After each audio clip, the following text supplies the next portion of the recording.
Good afternoon. My name is Charles Pope, and I'm the Interim Director of the Trans-Border Institute here at the University of San Diego. Thank you for joining us this afternoon for this important occasion, Beyond NAFTA, the U.S. and Mexico moving forward. For those of you who aren't aware, the Trans-Border Institute is an academic research institute dedicated to informing and educating the university community as well as the binational community at large about issues that affect the U.S.-Mexico border and bilateral relationship. TBI was founded in 1994 and became a unit within the Joan B. Kroc School of Peace Studies in 2007. It is TBI's privilege to be a co-sponsor of this event, which will feature and assemble a talented group of practitioners and academics who will lend their tremendous expertise to this discussion. Their generous participation will help inform efforts to improve the North American Free Trade Agreement.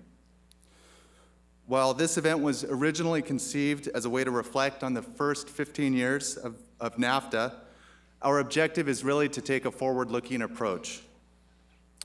The event is not focused on the successes or failures of the first 15 years of NAFTA, but rather on the opportunities for strengthening and securing meaningful, broad, and lasting economic development and growth in the United States and Mexico.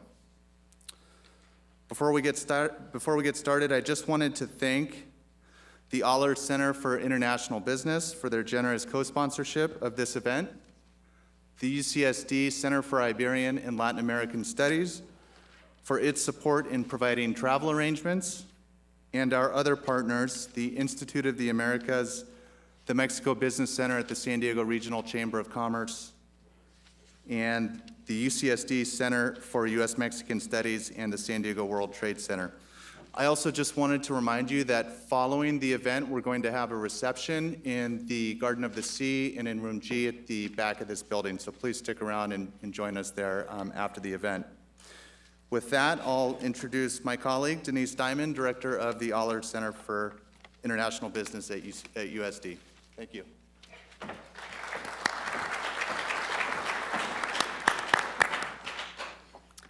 Welcome, everyone. We're very excited to co-sponsor this event with the Trans-Border Institute. I'm Denise Diamond. I'm the director for the Aller Center for International Business, and we focus on a wide variety of activities related to international business and understanding, and we do enjoy focusing as much as possible on Mexico. I say that because we share such a wide border with Mexico, and we also have Dr. Manuel Barber here from the Board of Trustees, who is always interested in us focusing on more and more activities related to Mexico. So welcome for coming. Thank you very much. I want to thank everyone for your participation. We're hoping to keep this kind of informal. We're going to kind of keep things moving on a little bit so that at the end we can have some discussion across our distinguished panel here. And as Charles mentioned, we're thinking, why really, have this event? NAFTA's been going on for 15 years, and of course we share so much, a much longer history with Mexico than just the 15 years of NAFTA, and NAFTA sort of being what we might think of probably the most visible partnership between the U.S. and Mexico. And I don't want to forget Canada, but we are focusing on the border to the south for today. But we do know that Canada is definitely a part of this, especially if we have some Canadians in the room. But when we think about 15 years, it's really not a very long time. And yet, we think of, what has changed really since 94 when the NAFTA agreement took into place. And, here if we just try to imagine, just, 50, now it's 16 years ago, we can think of just, what's happened with technology, realize we were not sending emails. We were not checking the internet even then. If we had a digital player, we probably had a Sony Discman that was large and couldn't fit in our pocket and played one CD at a time, as opposed to maybe an iPhone that plays thousands of songs, is your phone, scans the internet, does all these things. Who could imagine just 15 years ago, in 94, that this is where we would be today? We've had so many other changes as well. We realize more of the interconnectedness of the world. I mean, even the events of last week, when the volcano erupted, leaving thousands of passengers stranded around the world, including one of our panelists, and of course disrupted global supply chains all over the world. Our interconnectedness is great. In the last 15 years, of course, we've also had, unfortunately, we had the event of 9/11, which really impacted border security, product security, impacted things related to our neighbors. And of course, we have had some changes on the economic front. Even China was not discussed so much 15 years ago, and we know that this is very different now. So 15 years sounds like, you know, in some ways, oh, it's a short time, but really so many things have happened and the dynamics have changed. So we have maybe, you know, slightly different world. We have new challenges, but many of the others still remain that we had 15 years ago. We have lots of global and regional opportunities. And our question here, as Charles said, is, you know, how can we move forward? How can we sort of collectively create new business, sustainable business opportunities in the region that will generate greater growth, synergize ourselves, and create a better world, for more opportunities for everyone. So with that short introduction of our focus of what we're trying to do, I just want to briefly introduce this fantastic panel that we have. You have a handout with their bios, and if I were to go through all of their accomplishments, we would run out of time this afternoon and not have a chance to really hear from them. And as I said, we're going to keep things moving. We're going to have Dr. Herminio Blanco Mendoza. He will start. He will go for about 30 minutes, and then the other panelists will continue for about 15 minutes each, leaving time for discussion. But let me just say a few special words in addition to the bios that you have of everyone that sort of puts this panel together rather, I think, very uniquely, and it gives us a great opportunity for discussion. As you are aware, Dr. Herminio Blanco has served with 4 Mexican presidents, administrations, and has really was the one that sort of propelled Mexico into many, many trade agreements, and including the NAFTA. And if he had time, and if you can stay for the reception, he has many delightful stories to tell of meeting with all of these people over the years. Very interesting. I don't know if we can quote all of them, but very fun stories. But he's extremely active as well as an advisor and a board member on leading companies across the border.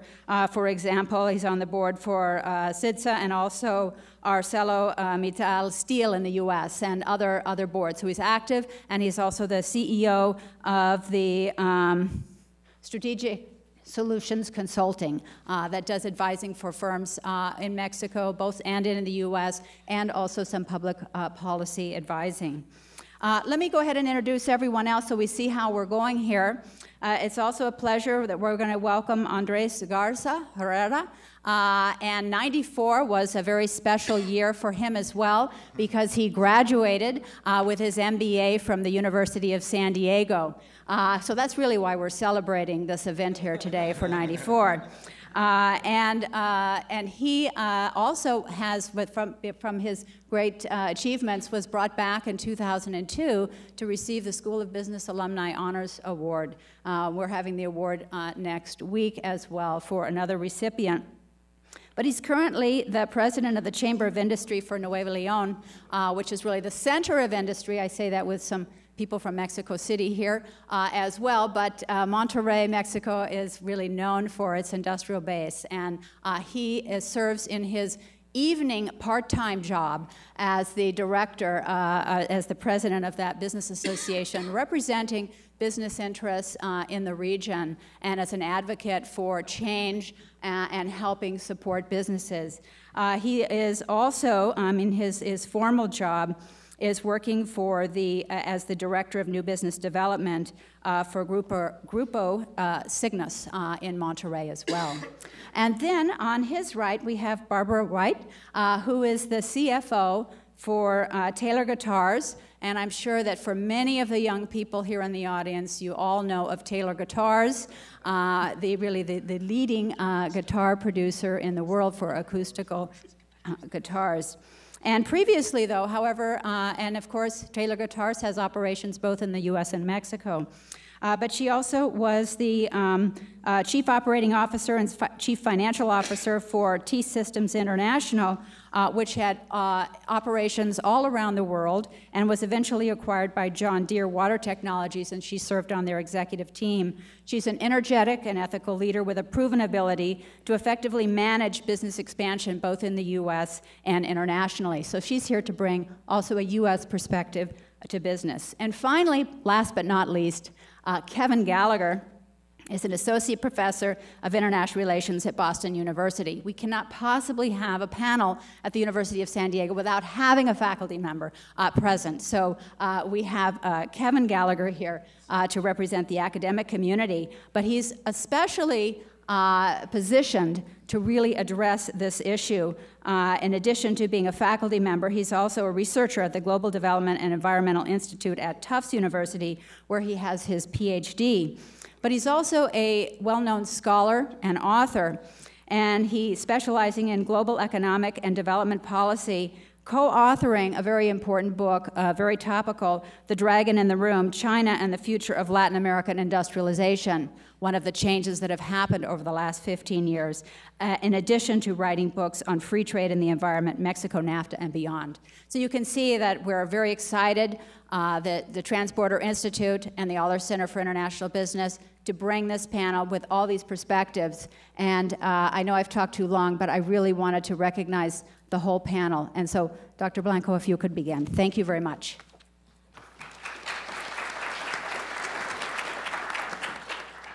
Well, thank you very much, Denise. Thank you for the invitation to be here with you, and to address this brilliant alumni who convinced me to come here. He just broke my arm and brought me together with him. I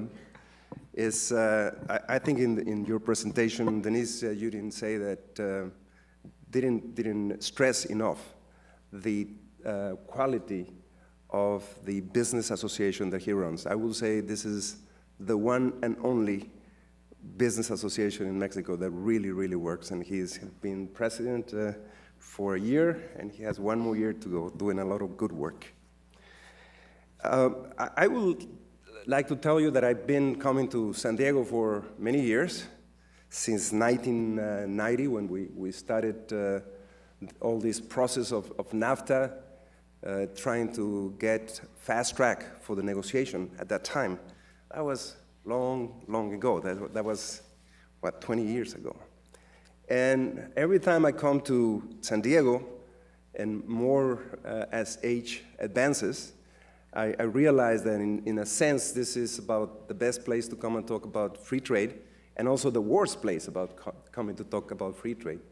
The best because you always have a friendly audience. Maybe you have a warrior, and we hope we find one in the audience today. But otherwise, everybody agrees with free trade, because most of the people live free trade every day and enjoy free trade or suffer free trade. And in that sense, it's very nice. But also is not very nice because there is very little value added that you can give to a community that actually lives from free trade and the contact with Mexico. That said, I found the title of today's meeting very challenging in the sense of going beyond NAFTA, so you have to have some powers to forecast or to give some advice on what to do, assuming that there's something to be done and that NAFTA as it is will not keep on delivering the benefits for Mexico, the US, and the other partner, as Denise said, our great friend Canada, which in the latest days have not been as good friend for Mexico since they have imposed visas for Mexico. Before we used to enter freely, now getting a visa from Canada is more difficult than getting a visa from the US. We hope that that be solved sometime. But in a sense, the question is, do we need to do something, businessmen, academia, and governments, to go beyond NAFTA? And the second part is even a little bit more challenging, which says Mexico and the US moving together, which I found it also very provoking in the sense that, as I will tell you, moving together is not going to be that easy, since, as you may imagine, when we negotiated NAFTA, we negotiated very difficult topics, but we left the most difficult topics off the table. And they remain, and I'll talk about them. Even if we are not supposed to talk about the past, I'll say a very brief couple of phrases about NAFTA's past, because I believe it has been extremely successful. Actually, when we were negotiating NAFTA, there was a lot of interest from many people, all what they're called the stakeholders, press, politicians, and everybody, and they will ask you for forecast. What's going to happen with NAFTA? What's your best forecast?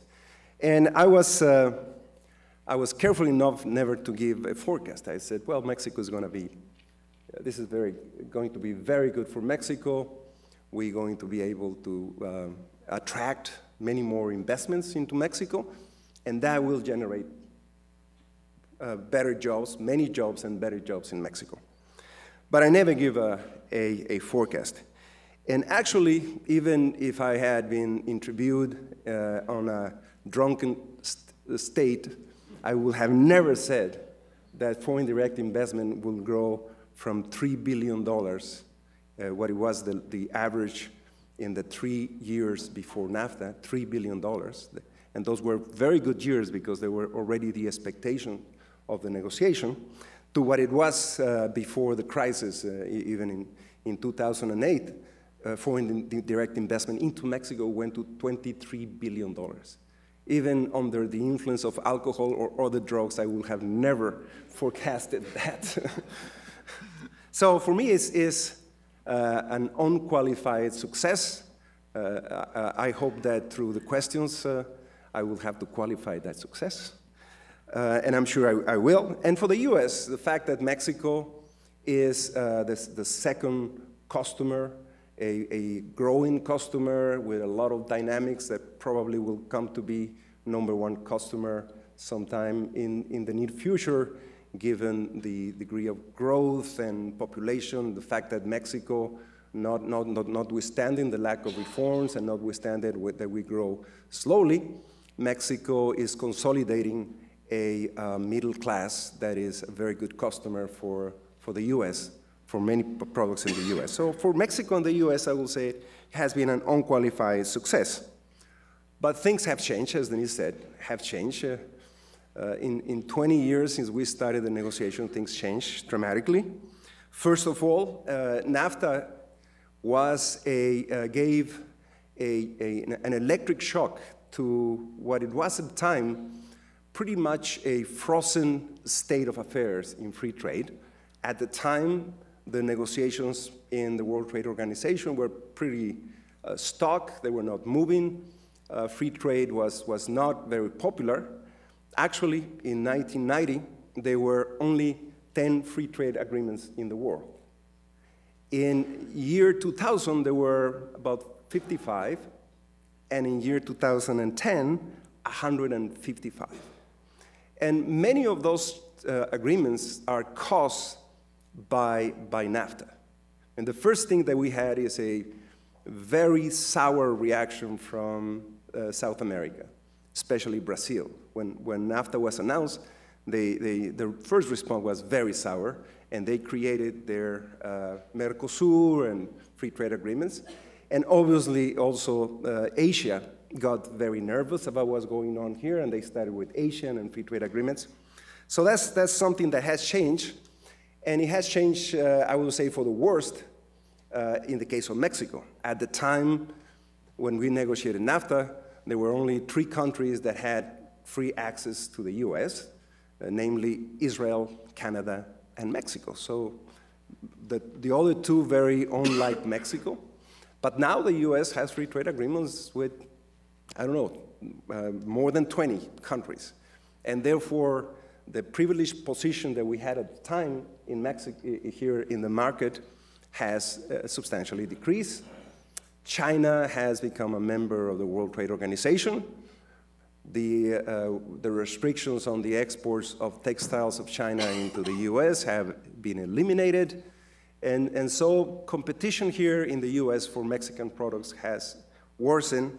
And in that sense, something on the Mexican side has to be somehow done to keep our pace here in the U.S. The crisis has helped us quite a bit. The depreciation of the Mexican peso, which went from 10 pesos to the dollar to 15 to 13 and now to 12. And I'm sure Andres, as me, hopes that it doesn't go below that. has been a nice help. Last year, although our exports to the U.S. decreased, our penetration increased. And before last year, we went all the way to 12% of 12% of the imports that the U.S. does from the world came from Mexico. And in 2008, it was close to 11. So we have become more competitive through this devaluation. But there's something that needs to be done in Mexico to keep the importance. Without a doubt, the speed and the success in Asia is also something that has changed dramatically and is a big source of competition just for Mexico, but I will say for Mexico, for the US, and for Canada together. So those are big changes.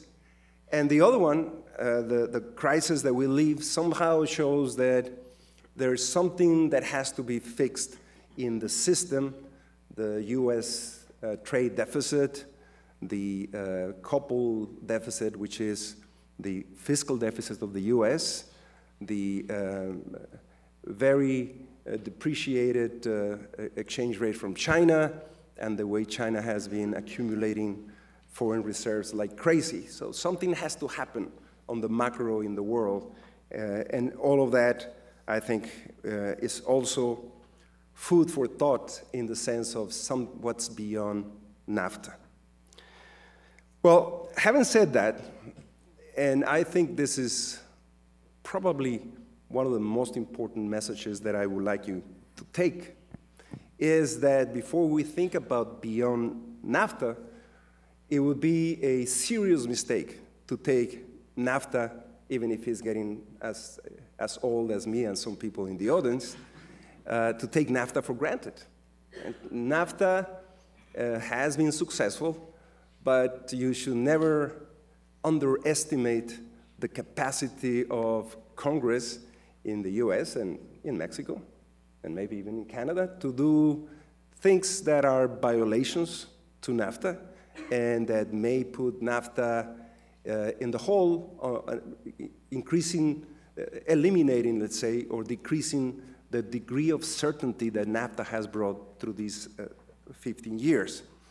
The first thing is that last year, in the impetus to bring the US out of the recession, all of the expenditures that you very well know, there was within the package of expenditures something that is called Buy America. So a lot of the expenditures were tied to being products made in the US, clearly violating the obligations of the US under NAFTA. Finally, President Obama intervened and the violation was decreased, and both Mexico and Canada said, well, that's fine, and it was corrected. But the US Congress didn't care about the violation, they just did it.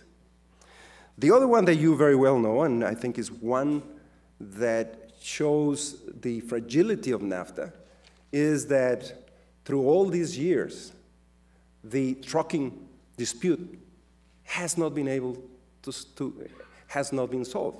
And it just lingers and lingers and lingers.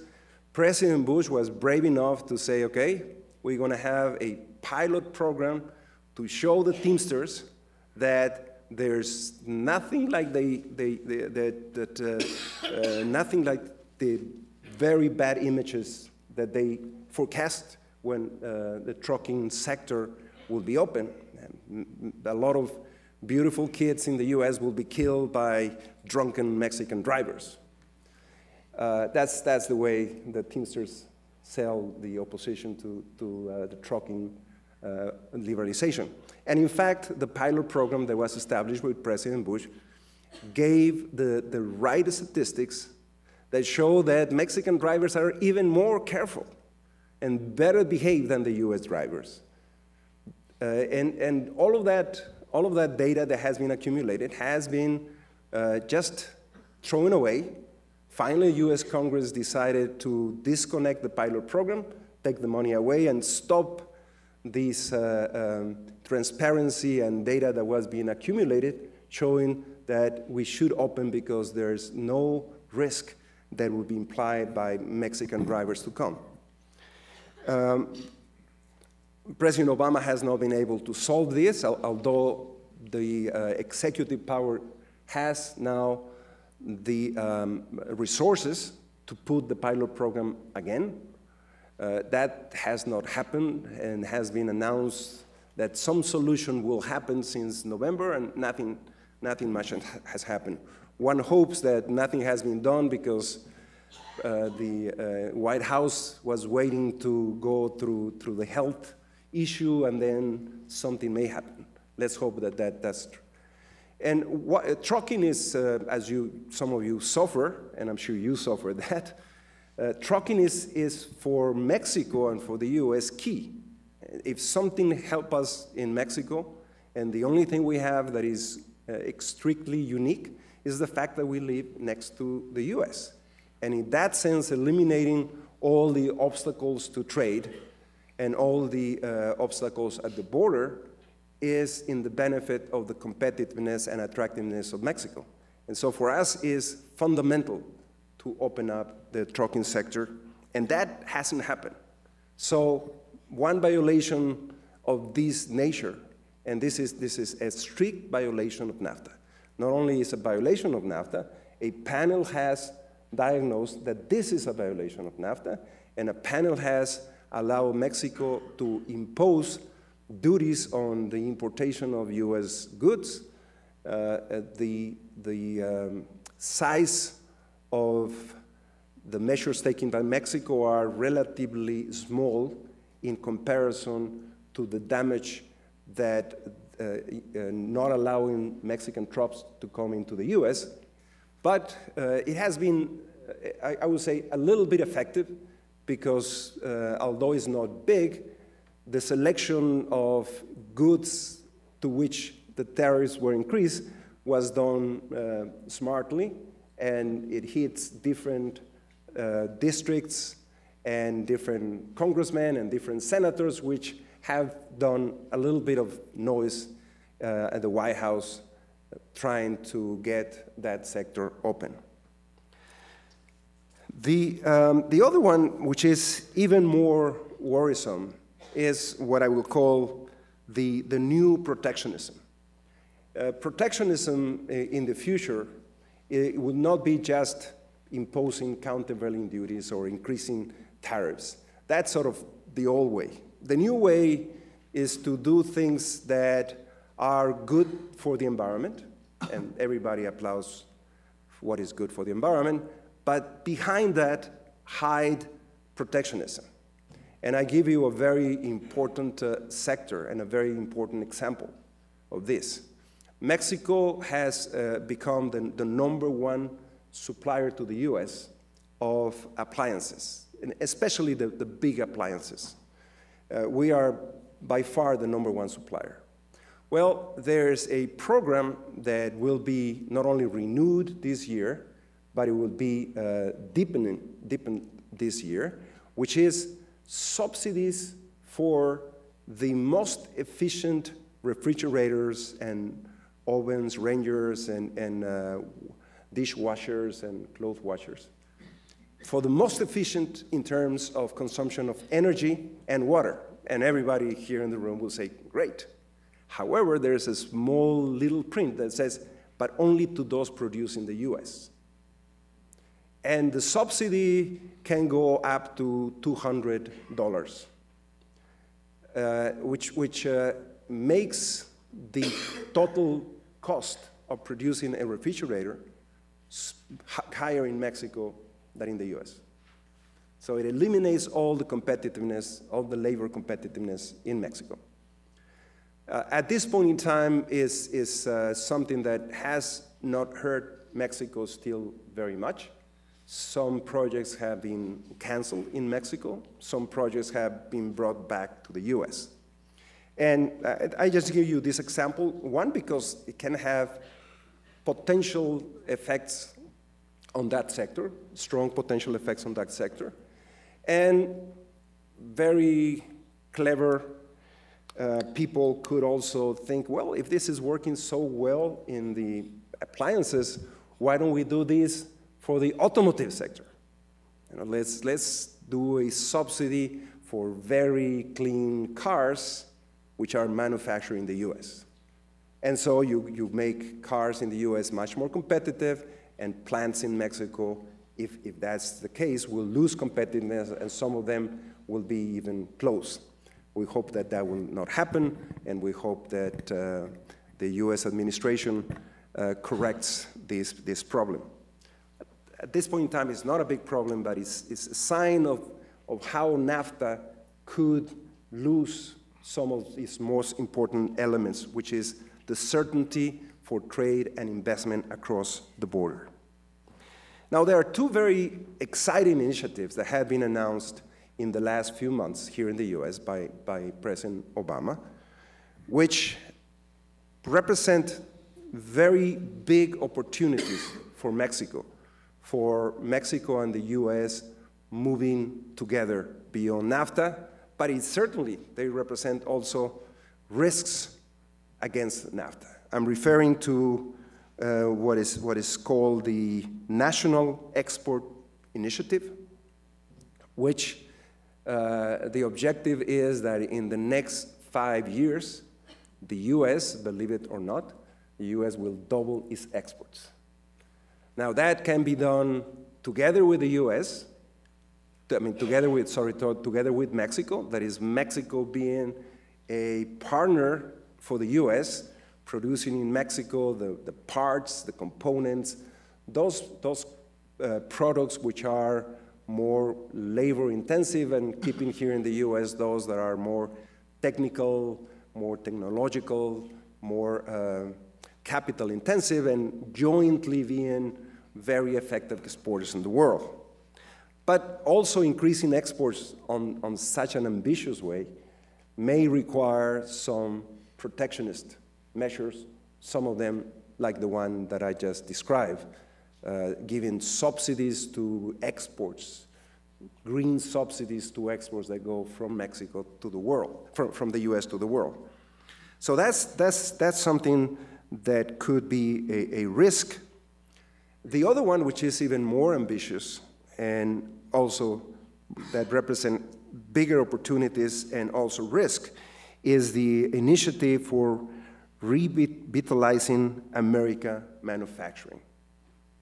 That's quite an ambitious program. It is, I read it. It is almost, if you read most of the program, most of the initiative, is very well written.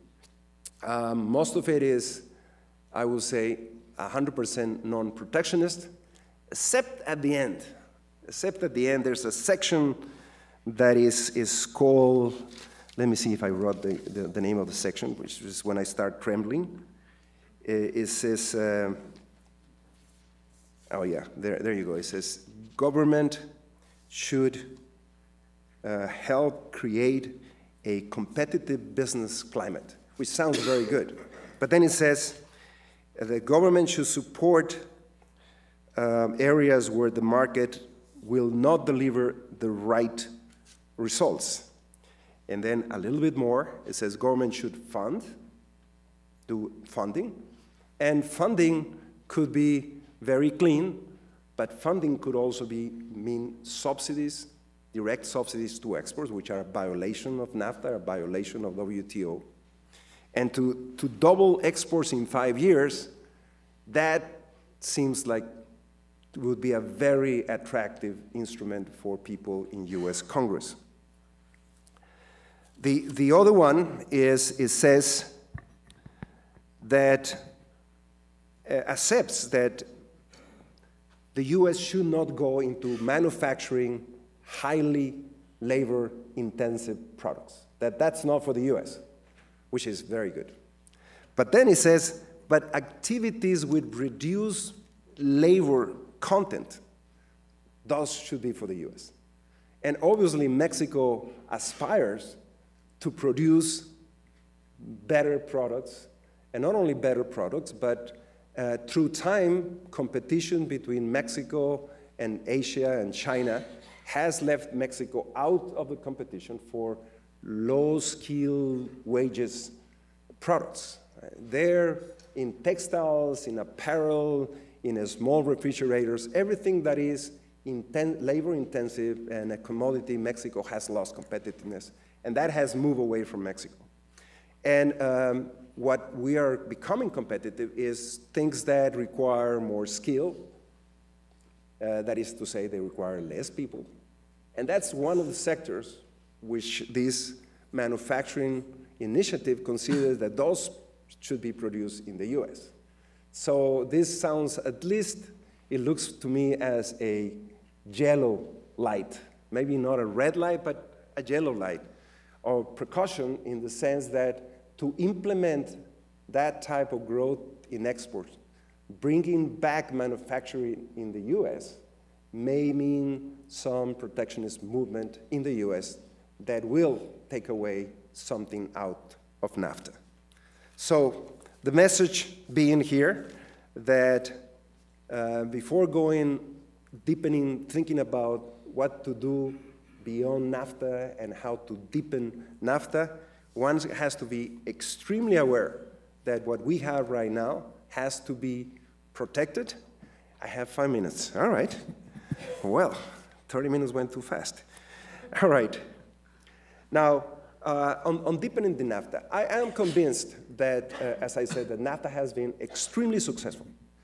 And that if you see, for instance, in the city of Andres, right before the crisis, the amount of corporations coming in from the US, from the rest of the world, not only the big one, the medium size, taking to Mexico some part of the production, keeping in the US other part of the production.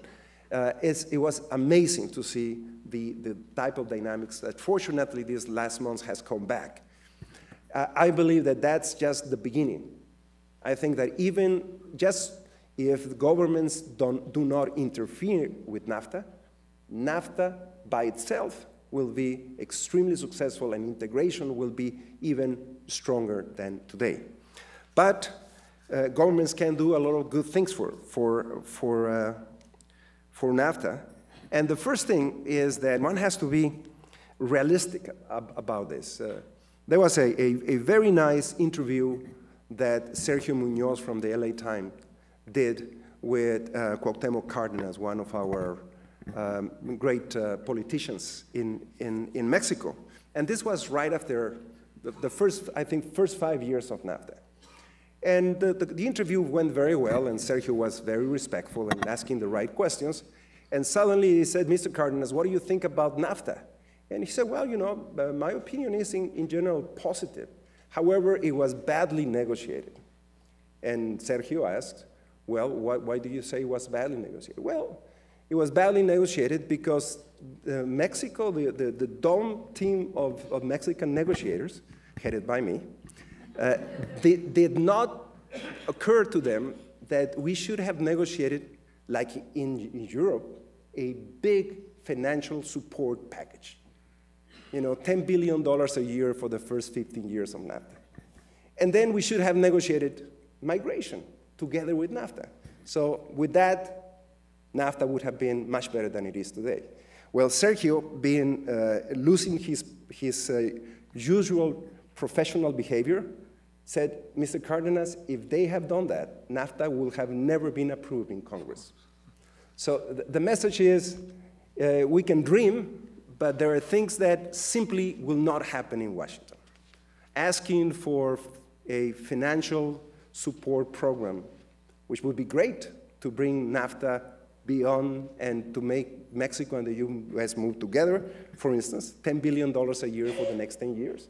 That would bring NAFTA really like that in infrastructure, in education, in security, you name it. That will never happen. And there are some things that are very important for NAFTA, but they are better done unilaterally, not in a negotiation. And I'm referring to, for instance, transportation. Transportation is fundamental for NAFTA, and there are still obstacles in transportation. I talk about trucking, but there are obstacles in maritime. The Jones Act, if the Jones Act is repealed, there will be thousands of jobs created in Mexico. North America would be much more competitive because we will have much better communication. We will have production in Mexico, a lot of boats, and it will be great. And then the other one, the air transportation. So a lot of that has to happen. I submit to you that those negotiations are so complex that those negotiations probably will never happen. I mean, on air transportation and on maritime, that better happen, that if they happen, they will be unilateral measures by the countries. Migration is also something that negotiated. I don't think that's the way to do it. Energy.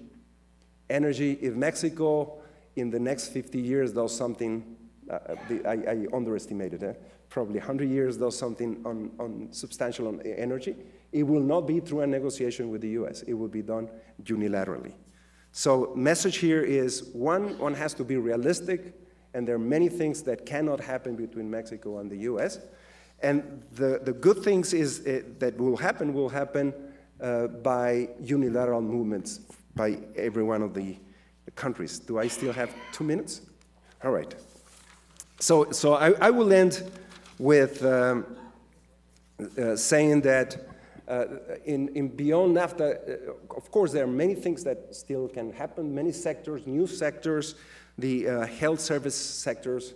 I think that is one of the big things that will grow with time. And now with health reform, I think that's going to be a big winner for business, doing health services in Mexico. Obviously, the retirement services for baby boomers, education. I think education is one of the greatest opportunities. At this point in time, every year there are about 12,000 Mexicans that come to the US to study. There are 80,000 Chinese and 80,000 Indians and, I don't know, 50,000 Koreans that come to study to the US. I think that's a great way to move together Mexico and the US in NAFTA. Mexico is doing well. With this depreciation, notwithstanding everything that one hears about the drug war that we are having in Mexico, a little bit because of the US, a little bit, I would say 100% because of the US. Mexico is moving ahead into different sectors, being extremely successful in manufacturing.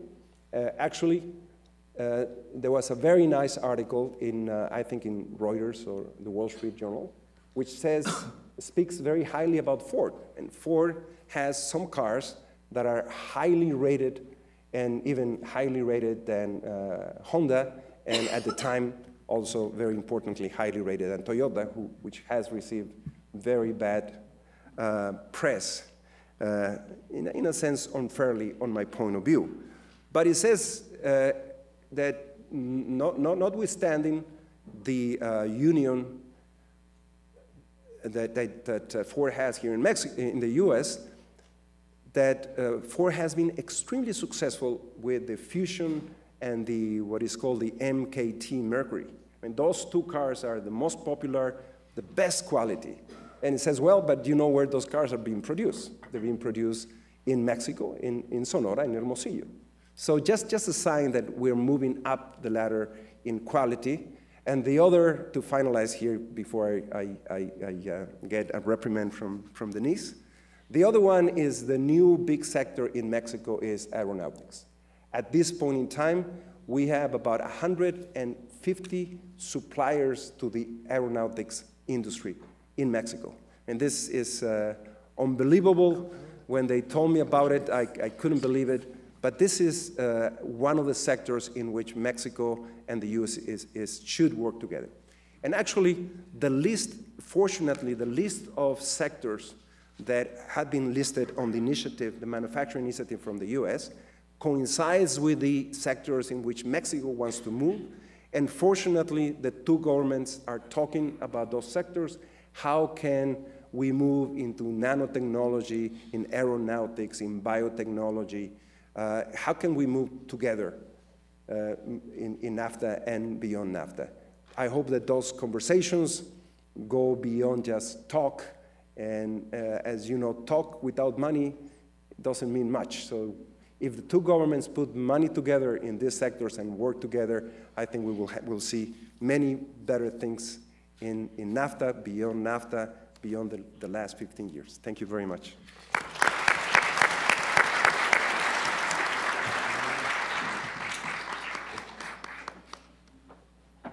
Thank you. We're going to have questions all at the end. So, Andres.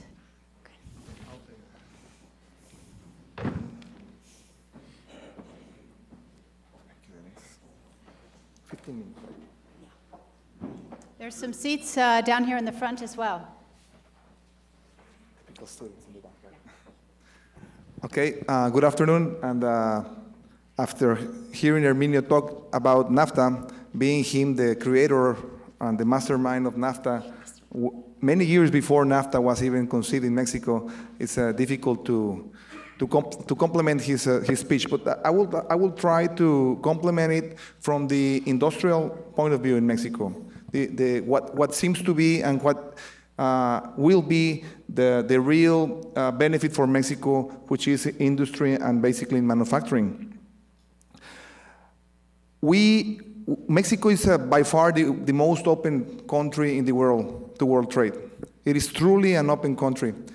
And if we go back, I don't want to go back because it's not the purpose of the discussion, but I would like to go back for 2 minutes.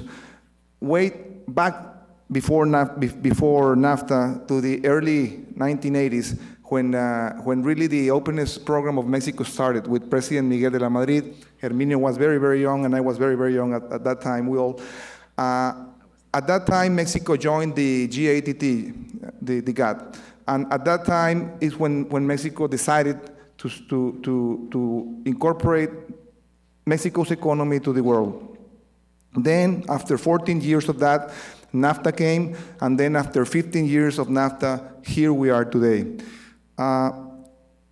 Last year, when the crisis hit Mexico, when it hit the world, and undoubtedly the crisis hit Mexico the worst, because the Mexico manufacturing depends so much on the United States.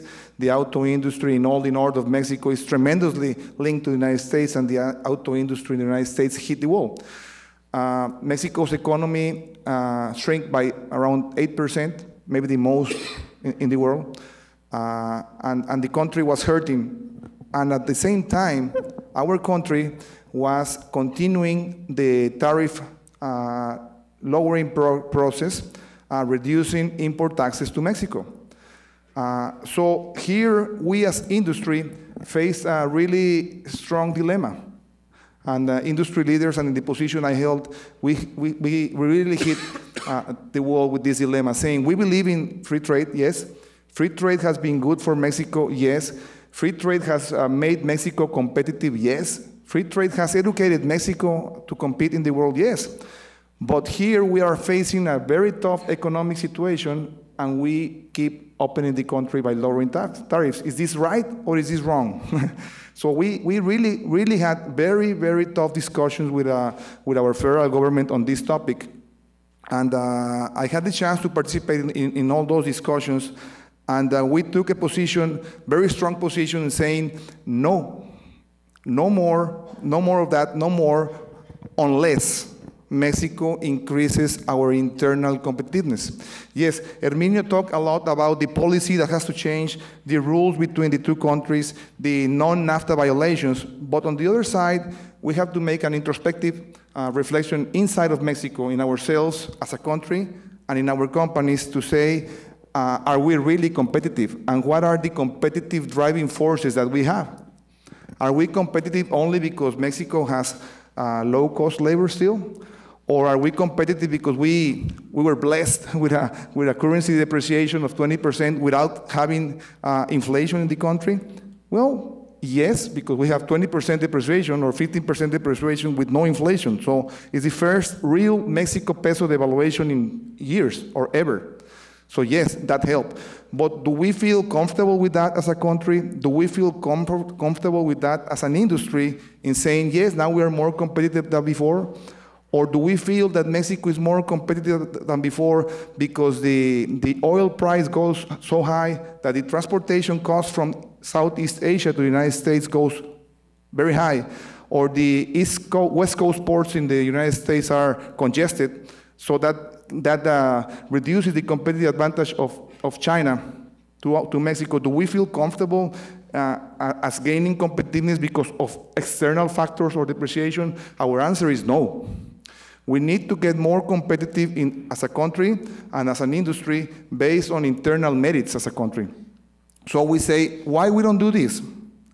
We try to condition the continuation of tariffs lowering unilaterally, like for example with Brazil. And we say, yes, we can continue with that. That's good for the country, but we need to improve the competitiveness of Mexico in comparison to the rest of the world. Measured by what? Measured by all known indicators like the World Economic Forum. And we condition that year by year, we will be checking jointly the continuation of lowering our import taxes to the country's improvement in competitiveness. Why? Because otherwise, we will not be meeting the real intention of NAFTA from 14 or 20 years ago. NAFTA, with no doubt, was a masterful piece for Mexico. But at the same time, it was promised that Mexico will be having major reforms, which are labor reform, fiscal reform, political reform, educational reform, and energy reform. None of these things have changed. But the country is tremendously open to the world. So Mexican industry has hurt tremendously. So a lot of industry has died. Some others will have been able to survive. Some others have been able to grow and become international and global. But here we're facing two contradicting forces on saying continue opening the country to importing when we are not gaining competitiveness for exporting. So what has to be done next to make NAFTA successful? On the Mexico side, on our internal side, as a country and in our own businesses, is to be more competitive. If Mexico becomes more and more and more competitive, even, and I'm not saying that NAFTA violations are okay, of course, those things, I'm not a specialist on that, and those are violations are wrong. But if we become so competitive that year by year, and we continue improving, even with those NAFTA violations, even with any kind of things on the policy side, on the broader side that might be working against NAFTA, Mexico will continue to grow in its manufacturing and exports to the world and to the United States. So we are pushing very hard to get the necessary reforms that Mexico has to have. So our NAFTA program in Mexico for the past 14 years is totally incomplete from our side. Mexico we have not done the homework on improving our institutions and improving our laws and improving our regulatory system to be more competitive. Let's see it this way. Mexico in the early 80s became and started exporting and became joining the international business community through the Maquila program in the north of Mexico. Many people can question if the program was good or bad idea. Is Maquila good or Maquila bad? our opinion, my opinion is that it was tremendously good because it brought jobs to the north, all the North Mexico. It brought exposure to international standards. It brought companies exposure to require quality and productivity. But then this industry slowly has changed in the past 20 years to a much more sophisticated industry. Where? In the north of Mexico. Is this good? Yes, this goes tremendously in line with NAFTA. But what has not happened, and that's something that we envisioned 10 years ago, and we work with Herminio, is what we call the second Mexico. NAFTA worked from the border to mid-Mexico, San Luis Potosí, or Zacatecas, or Nuevo León. But if we go to central Mexico, and we go to southeast Mexico, where 50 million people live, and most of the poverty in Mexico is in southeast Mexico, NAFTA has not reached those persons. NAFTA has not reached those regions in Mexico. Why? Because Mexico in our policies somehow said, well, should Mexico continue promoting the maquila? And a lot of politicians and people in the government in the past year have clearly expressed saying, no, Mexico does not need any more maquila because we are working on aerospace, we're working on automotive parts. Mexico is assembling cars, and very soon Mexico is going to assemble the Global Express jets for Bombardier. We don't need the maquila industry. And the question we make to our authorities is, and how are we going to employ the 40 million people that live in the south of Mexico? So shouldn't we think and put in our minds the Southeast Mexico, Central and Southeast Mexico, and create in our minds the new NAFTA today? In that sense of creating the new border, the second border of Mexico, and maybe starting the industrialization process of the south of Mexico like we did it in the north 20 or 25 years ago. That's something that we strongly believe as industry should be done. But what happened? And in my personal experience, we did that. We created an industry, labor-intensive industry in Chiapas, right when the guerrilla movement was happening, because we were committed to the second Mexico and saying, let's locate the industry where it belongs. Labor-intensive industry belongs to where the labor is. What happened in Mexico is that the labor-intensive industry stayed in Ciudad Juárez, and Juárez had no people, and then Ciudad Juárez continued growing, importing people from the rest of Mexico at very, very high rates. So what happens when this industry starts to move to the south of Mexico, to continue the industrialization of the country, to continue the NAFTA dream, is that we start to have tremendous infrastructure failures. There's no railroad transportation. Road transportation is very expensive because diesel in Mexico is very expensive because we have not had the energy reform. So what is happening is that Mexico has 40 million people poor in the south of Mexico, which have basically no access to the NAFTA benefit because Mexico has not invested in the necessary reforms to make the country more competitive. So the south is not connected to the north. And it's incredible, but it is cheaper to move product from China than from Chiapas to the United States. Or even from Central America, it's cheaper to move product from Central America than from Southeast Mexico. Why? Because we have not had the fiscal reform, the energy reform, and the political reform. And if we don't solve those problems from the root, then the NAFTA continuation and the NAFTA dream will have absolutely no sense because it's like a lemonade. And there's only an amount of sugar that you can put in a lemonade. No? And I think NAFTA as it is today, with the country as it is today, saturated. There's very little that NAFTA will do to Mexico on benefit if Mexico is not committed to change by making our own reforms. So one more minute.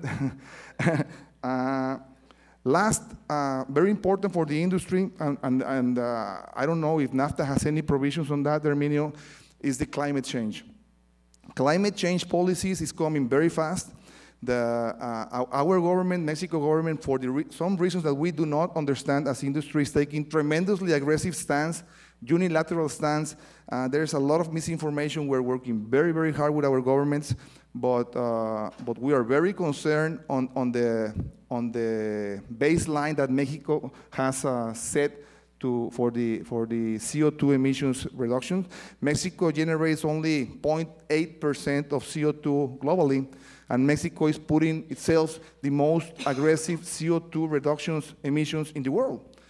And we know that the economies with the energy sources and the energy generation process that we have today, if an economy is going to grow, we will need to emit and to more CO2 and put more CO2 in the atmosphere. We will burn more fossil fuels because the technology is not there. So if Mexico does not have a very good growth strategy, along with the climate change strategy, Mexico could hit the wall very, very hard, and we could limit our growth to 1 or 2% or less if those policies on the climate change that Mexico is setting unilaterally, I don't know why, very soon. So we're working on that very fast, and we have to be watching that very close, because the negotiations with the United States is coming, and with the developed countries, and that could be a very determining factor for, even if we do everything right, if we create the second NAFTA, if we don't negotiate this correctly, it could be on detriment for the future of Mexico. Okay, thank you very much.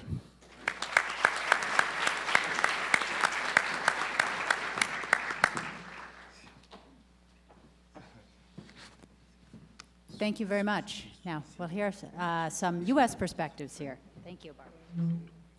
Thank you, Denise, and thank you, everyone. I'm very honored to be here. This is an incredibly distinguished panel, and I don't have anything nearly as inspirational to say. I'm going to just talk about the personal aspect of a company that does business on both sides of the border. As you know, I'm the Chief Financial Officer for Taylor Guitars. Most of you have probably heard of Taylor Guitars, but for those of you that haven't, we're the #1 acoustic brand in the United States, possibly the world. And we opened an electric brand about 18 months ago and have moved to a very commanding position in the electric guitar market as well. We've been in business here in San Diego for 35 years, and about 10 years ago, Bob Taylor, one of our 2 founders, said, we need to open a maquiladora. And everybody in the company said, why? And Bob said, because we don't want to look back 10 years from now and regret that and say, gee, we should have done that 10 years ago. And since Bob Taylor was the owner of the company, we opened a maquiladora. The first question was, what were we going to build in our maquiladora? It literally was, we should go open a maquiladora. So we decided to build our guitar cases in the maquiladora. They're very labor intensive, and you could tell when you look at a guitar case that, you know, the stitching has to be exactly right, a lot of textile work, a lot of leather work, vinyl work. So we started with the guitar case factory there in one building 10 years ago. 10 years later, we have 4 buildings in a campus in Secretaty, and we build 4 of our significant guitar lines, and the guitar cases are still being built there. We're in the process of evaluating additional guitar lines to bring to Secretaty as well. It's, for us, been an incredibly successful venture to have the maquiladora there, because we have very long-term employees at our maquiladora. Our product is an artisan product. It requires a lot of skill. It requires that we have people stay for a long time.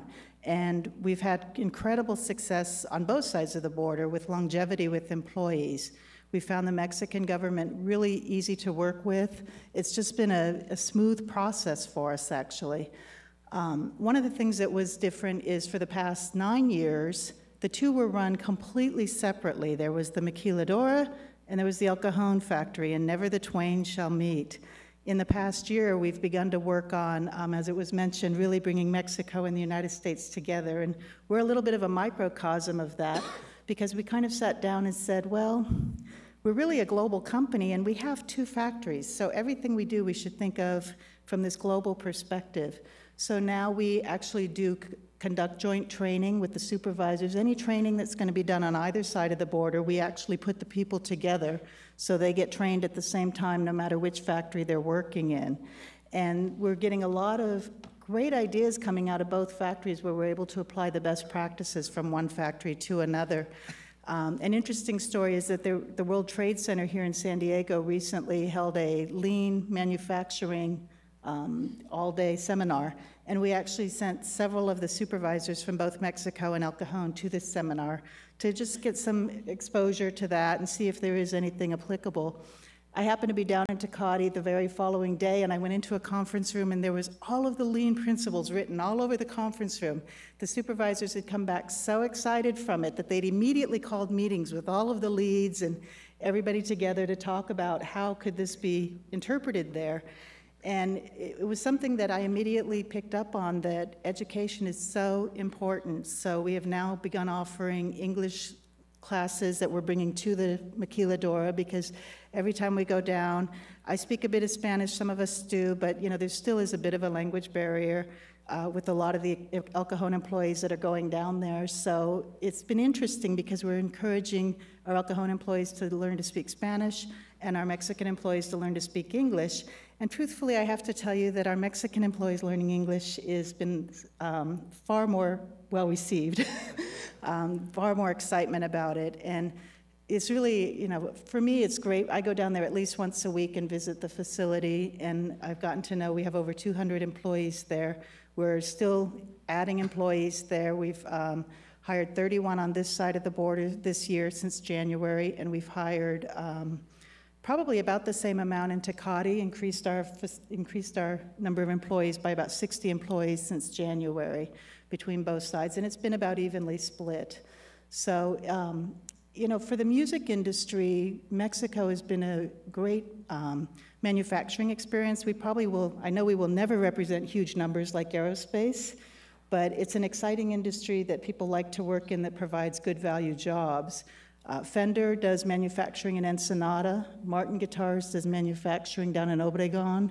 Most of the leaders, the global leaders in the music industry, have at least one facility in Mexico.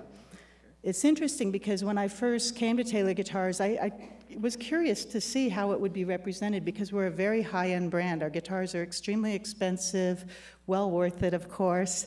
But I was curious how, when comparing the quality between the Mexican and the U.S., as a CFO, one of the things I was immediately concerned with is the fact that we offer a lifetime warranty on every guitar bought, no matter where you buy it or where the guitar was produced. And I had some concerns. I thought, how can we offer a lifetime warranty cost effectively? That's, as long as the original owner owns that guitar, we're going to take care of any problem on that guitar. And the reason it works is because we have such great artisans and such committed employees on both sides of the border. And we've had a lot of people ask us, do you have any thoughts of ever moving this manufacturing to China or to Asia or to anywhere else? And no, we don't. We will grow these two factories as big as we need to grow them to settle all of our world sales as we continue to grow, and just deal with the logistics and supply chain issues. But our guitars are going to be manufactured here in San Diego and in Mexico. That's where our guitars will be manufactured. There are other guitar manufacturers that have put in some manufacturing in other countries, and when you read the blogs, which we do because we're a very branded company, it's very interesting that there is a lot of negative backslash against that, but we have never experienced any negative backslash for any manufacturing in Mexico. And in fact, when we have our customers come tour our El Cajon facility, they'll frequently ask, can we go to see the Secretaty facility as well? And of course, we take them down. The facility's open for tours. Both of our facilities are actually, they're open to the public. We don't have trade secrets, and it's not the Oompa Loompas in there. You can go in and watch people making guitars on both sides of the border. And if you do see both facilities, you're going to see that you're looking at basically the same plant when you walk through it. In fact, our most advanced robot for finish spraying is in Mexico. As we bought the new equipment and went to the next level, we actually chose to introduce it in Mexico instead of in San Diego. And everybody asks, why did you do that? Why don't you put your new equipment in America? And we said, well, because the lines that Mexico was building were growing, and that's where we had the next need, so that's where the next piece of equipment went. And they've done a great job with it, and now they come up here and teach us on how to use the robot that's being put in up here as well. So from our perspective, the maquiladora has been a real positive. Yes, trucking's an issue. The border crossing, we're moving a truck back and forth, at least 1 or 2 a week, and sometimes 3 or 4 a week. And that's a significant issue. Sometimes we have to have employees stay till 11 or 12 at night until it's crossed the border. We're moving a lot of exotic woods on both sides of the border. And sometimes we just can't move them through Secretaty because the customs brokers don't really know how to handle some of these exotic woods because it's a little bit unusual. So sometimes we have to route the trucks back out down to Tijuana, hope to find a customs broker there that has the knowledge with that. So, you know, in terms of working with the Mexican government, that's an area that we would love to work with them on is, you know, working together to look at these exotic woods moving across the border and both of us understanding what the international laws are and making sure that there's well-educated process for it. We're there, we're going to stay there, so if we can ever get a contact there, that would be great. But you know, in terms of everything other than, you know, the import-export being very complicated, I would say, because of what we're doing, everything else has been extremely easy. We have the best labor force. Like I said, they're very loyal, they stay. It's easy to find good quality labor. The labor laws, from our perspective, are very clear to follow. We understand them, we know what they are. They're not complicated. In some regards, it's easier than the United States. In many regards, it's easier than California. So from our perspective, it's been a great opportunity for us and one that we're looking forward to expanding more in the future. Thank you.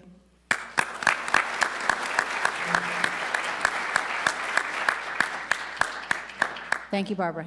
Kevin. So I just click this on here? No. Yes.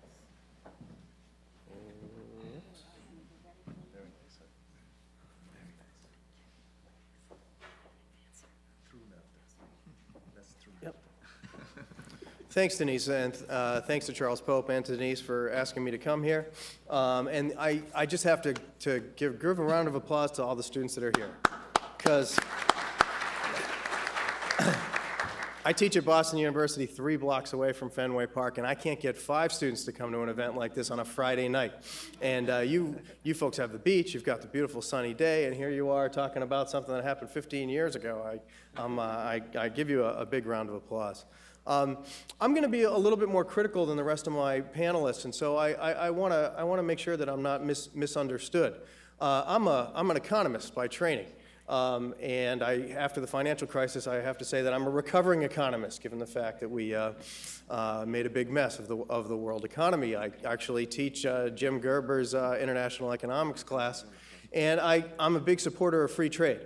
I am a big supporter of the Mexican trucking case against the United States. I think the United States' motivations are completely protectionist on that. I'm also a big supporter of Mexico's case with Canada and Brazil at the WTO against the United States corn subsidies. And so I'm for free trade, but I think we need to have a discussion as we move forward into the 21st century of what free trade bills should look like. And I would propose that we have more of a model like the World Trade Organization. Right now in the World Trade Organization, it's very stalled, but we're in the middle of the 17th or 18th round of negotiations. When things change in the world economy, like the internet, or like the entry of China into the world economy and so forth, countries start to get grumbled that their current arrangement isn't exactly working for them anymore because one country has a lot of access to another country, all of a sudden they lose that access. And so every 7 or 8 years or so, we renegotiate or update global trade rules to be able to move forward in a 21st century economy. I think we should be thinking about that in North America as well. So that's one key point. My other key point, though, is regardless of whether it's the WTO, regardless of whether it's NAFTA, regardless of whether it's CAFTA, I would agree with some of the things that Andre said, is that no trade agreement is a substitute for economic development and business enterprise development, right? They're very good they provide us with very good incentives, but they're no substitute. So we can't blame things that we don't like totally against NAFTA. We can't point to the things that we like solely because of NAFTA, that economic development, business enterprise, and entrepreneurship takes a lot more than trade agreements. What I'm going to do is focus on 2 reports that I've just been part of. And I did this with a lot of people. So when you folks agree with something, I'm going to say that was me. And when you disagree with things, I'm going to say those are the co-authors and they're not here, so we'll blame them. 2 reports that I've just played a role in. One of them with the Carnegie Endowment for International Peace, a Washington-based think tank, called Rethinking Trade Policy for Development, Lessons from NAFTA under NAFTA, excuse me. It was written with, the first author is a Mexican economist economist named Eduardo Zepeda, and with Tim Wise at Tufts University and myself. I will only do a handful of slides from that. What I'll talk most about is a task force report. I co-chair something called the Task Force for the Future of North American Trade Policy, where we brought together economists and lawyers from Mexico, the United States, and Canada, and tried to say, okay, how might we think of this in a GATT/WTO-like way and move forward for the 21st century. So let me, since everyone else violated a little bit, I'll talk about the past a tad and talk about some of the successes and shortcomings of NAFTA. It's really important to acknowledge the successes. Like our first panelist said, there was only, there was an incredible increase in foreign direct investment.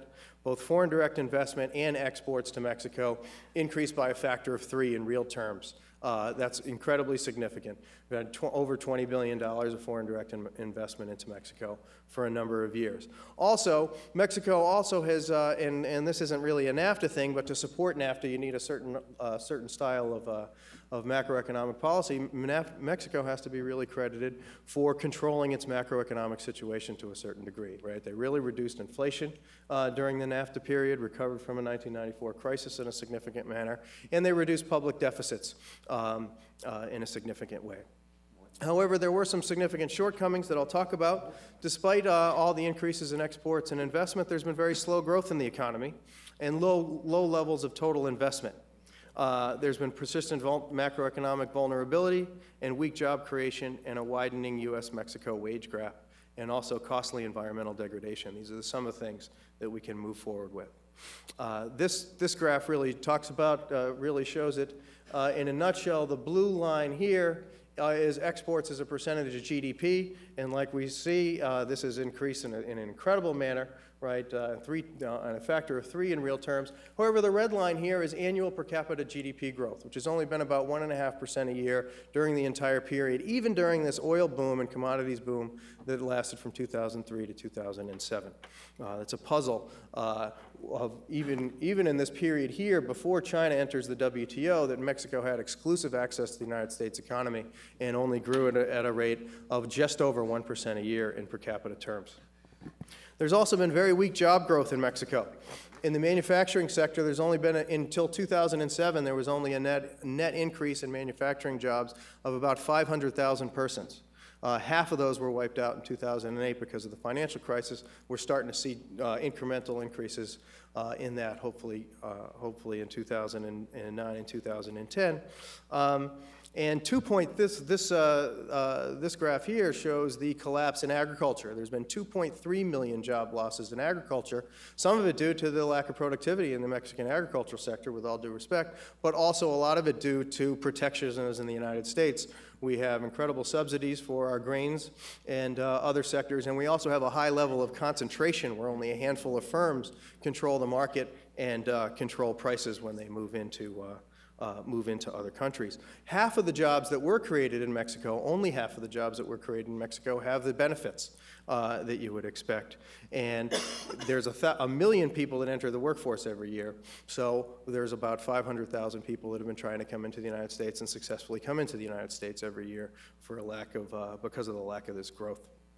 The wage gap is significant. In 1993, the wage gap was about 5, and in 2007, the wage gap was 5.8. The real value of the minimum wage has gone down by 25% in Mexico. Poverty has decreased slightly, but inequality remains very persistent. The government estimates that the economic cost of environmental degradation is 10% of GDP on an annual basis. Despite the taming of inflation and the reduction of public deficits, Mexico's still been macroeconomically vulnerable. As you can see, as we heard, it's been one of the most hardest hit developing countries because of the crisis. And it's created a number of inherent vulnerabilities. If you just look at the numbers on the trade balance, or the current account balance, it was only about 1 and 1.5% during the whole NAFTA period. But if you take out oil and you look at the non-oil exports, the non-oil trade balance is about 6% of GDP, which is worse than it was during the 1994 peso crisis. One of the reasons why, when the global financial system started to crumble, Mexico was hard hit. Well, the dragon in the room that everyone talks about in Mexico and in the United States is the rise of China. Right? Mexico did have almost exclusive access to the United States economy until 2001.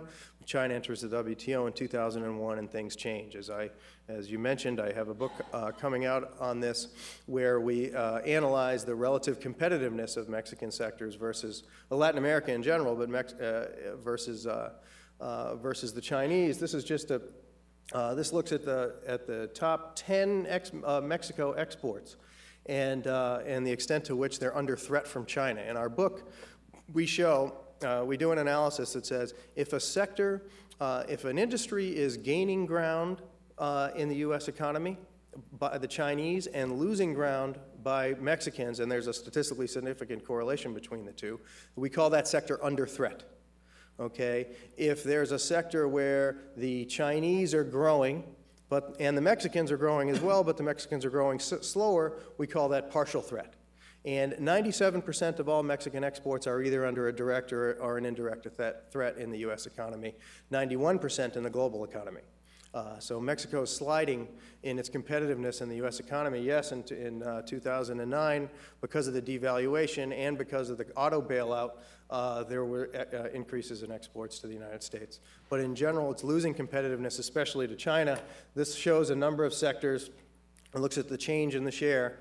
And the two red ones are the only ones where Mexico has been gaining competitiveness in China versus China in the U.S. economy.